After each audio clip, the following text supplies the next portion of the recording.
The results are in. Virtual is garbage, and you need to do something else. Welcome back to Pushing Technology to the Limit. I have been getting comments and messages on Facebook from people that wanting help with setting up their Zeroshell. Well, I didn't know for sure if it was just me in the beginning when I recorded my very first video on Zeroshell, which was Zeroshell router easy setup. Or maybe it's not without the router, but I don't remember exactly how it's labeled. But anyways, I said something in that video and at different times during my video series. Video series isn't really done yet. I just haven't had enough time to do everything though. I've been asking me for help all over the world with Zeroshell, and I thought it was really amazing because I never expected that people would ask me anything.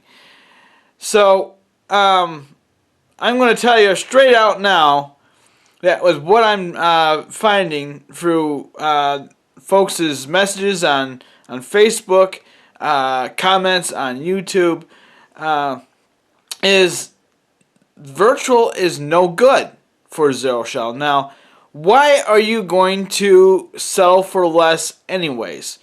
I mean, how hard is it to get a computer? Especially a used one.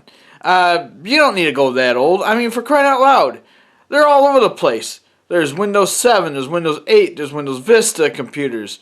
You can knock it all the way down to Windows XP systems that are still out and about somewheres. You can use those. The thing that I do recommend, though, is that you would put it on a dual-core computer for the least amount of cores.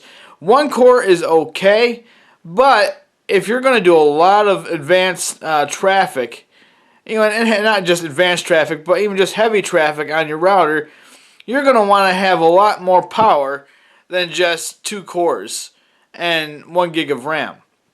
Now, 1 gig of RAM, I say, is good for those basic users. But if you can find a system with 4 gigabytes in it, that's even better. Now, I wouldn't think that you would need to go any farther than 4 gigabytes and put it on a physical machine. You know, I've had so many people saying, well, I can't access this and I can't access that through the virtual. Well, virtual is garbage for Zeroshell. And I do use virtual systems. But you know what? They're just dog slow. So get rid of it. And I have virtual PCs, and that's all I use them for. But for router deals, no, I don't use virtual. If I want to test a router, see how it actually is working and how the procedure goes, then I use a virtual. But to put it in an actual environment, I don't use it that way anymore. I mean, I can't even really begin to help these folks that ask me about their Zeroshell because they're using virtual instead of a physical. Now, my other question is to you folks that are into this stuff. Why would you want to settle for a fake machine versus a real machine? Yes, there's another computer sitting on your table or in your network rack. But I mean, come on. It's worth it. And I don't regret having umpteen routers sitting on my table. I've got 2 Zeroshells, some circuit board routers, and a whole bunch of other things for my network. And they work fine.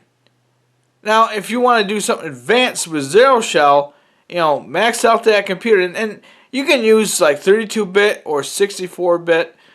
But just don't go with virtual. I mean, yeah, it's okay, but why come to me and say, hey, I need help, and about all my emails that I've had to write to people are basically just the same email that I've written to somebody else. So basically, it's just almost a mechanical message now, because when they say virtual, my tentacles go up on my ears, and I say, uh-oh, they're using fake. So, anyhow, I'm happy that you folks leave me messages on Facebook, comments. Thank you for all you subscribers that are subscribing, and those that are new, please stay around, because there's a lot more coming, and it's always something different that I'm coming up with. And